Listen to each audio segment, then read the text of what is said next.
Selfie का चक्कर। एक दिन जंगल में चीनू बंदर को एक मोबाइल फ़ोन मिला। वह उसे पाकर बहुत खुश हुआ। उसने मोबाइल से अपनी सेल्फी लेने की बात सोची। उसने नाक व मुंह टेढ़ा करते हुए अपनी कई सेल्फी ली। फिर उसने अपने दोस्तों को दिखाई। सबने उसकी सेल्फी की खूब प्रशंसा की। चीनू का उत्साह और बढ़ गया। अब वह जंगल के अंदर अलग अलग स्थानों पर निकल जाता और नए नए अंदाज में सेल्फी लेने का प्रयास करता। उसके दोस्त उसकी सेल्फी की खूब तारीफ करते, जिससे चीनू खुशी से फूल जाता। चीनू की माँ को उसकी यह नई आदत बिल्कुल भी पसंद न थी। एक दिन जब वह जंगल से घर लौटा तो उसकी माँ ने कहा, देखो चीनू, तुम्हारा यह रोज रोज जंगल के खतरनाक जगहों पर जाकर सेल्फी लेना ठीक नहीं है। कभी कोई चूक हो गई तो? अरे नहीं माँ, मैं कोई बच्चा थोड़े न हूँ। मैं तो बड़ा हो गया हूँ। चीनू ने अपनी माँ की बात काट कर कहा, मुझे अपनी रक्षा करना अच्छी तरह से आता है। चीनू पर माँ की बात का जरा भी असर न पड़ा। उसने माँ की बात एक कान से सुनकर दूसरे कान से निकाल दी। चीनू के ऊपर सेल्फी का भूत सवार हो गया था। उस पर दोस्तों की मिल रही वाहवाही आग में घी का काम कर रही थी। हर रोज एक से बढ़कर एक सेल्फी लेना अब उसका शौक बन गया था। वह कभी किसी पेड़ पर चढ़कर तो कभी जंगल के किसी पहाड़ या नदी के पास जाकर सेल्फी लेता रहता था। कभी कभी तो किसी हाथी या जिराफ की पीठ पर सवार होकर भी सेल्फी लेने लगता था। धीरे धीरे उसे सेल्फी की लत लग गई। चीनू खुद को जंगल का सबसे बड़ा सेल्फीबाज सिद्ध करने में लगा रहा। एक दिन चीनू ने जंगल के सबसे बड़े पेड़ की सबसे ऊंची डाल पर चढ़कर सेल्फी लेने का प्लान किया। पेड़ की उस डाल से सारा जंगल चारों ओर दूर दूर तक दिखाई देता था। चीनू इस अनोखे दृश्य के साथ अपनी सेल्फी में लेने के लिए पेड़ पर चढ़ गया।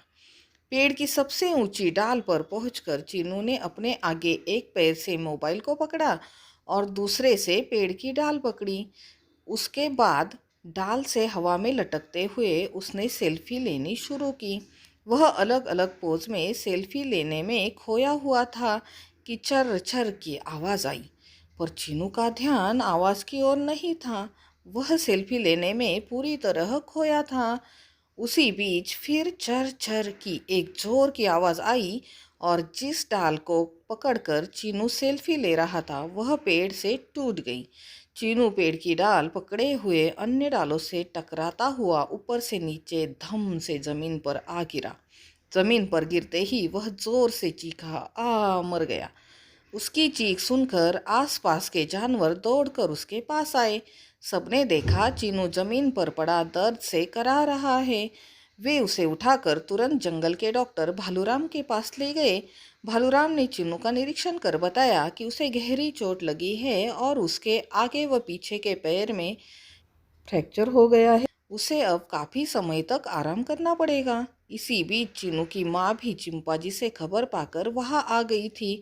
वह डॉक्टर भालूराम की बात सुनकर फूट फूट रो पड़ी। बोली, मैंने कितनी बार चीनू को समझाया था कि सेल्फी के चक्कर में मत पड़ो मत पड़ो, लेकिन उसने मेरी एक भी बात न मानी और अपनी मनमानी करता रहा।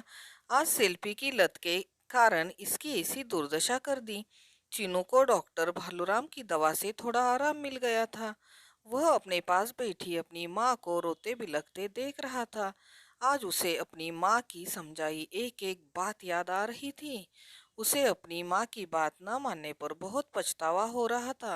वह दर्द से कराहते हुए बोला, माँ मुझे माफ कर दो, आपकी बात न मानकर मैंने बहुत बड़ी भूल की है। अब मैं आपको यह वचन देता हूँ कि मोबाइल को कभी भी हाथ नहीं लगाऊंगा और ना ही उसमें कभी सेल्फी लूंगा। मैं अपनी यह सेल्फी की लत को हमेशा के लिए छोड़ दूंगा। चीनू को अपनी भूल का एहसास होते देख उसकी माँ उसे अपने गले लगाकर बोली, बेटा इसमें मोबाइल का कोई दोष नहीं है, बल्कि दोष तुम्हारा है। तुमने अपनी जान जोखिम में डालकर सेल्फी ली थी, जिससे तुम्हारे साथ इतनी बड़ी दुर्घटना हुई। अगर तुम सही और सुरक्षित तरीके से सेल्फी लेते तो इस हादसे का शिकार होने से बच जाते। चुनू ने माँ की बात को गांठ बांध लिया, साथ ही सेल्फी की लत को भी छोड़ देने का संकल्प किया।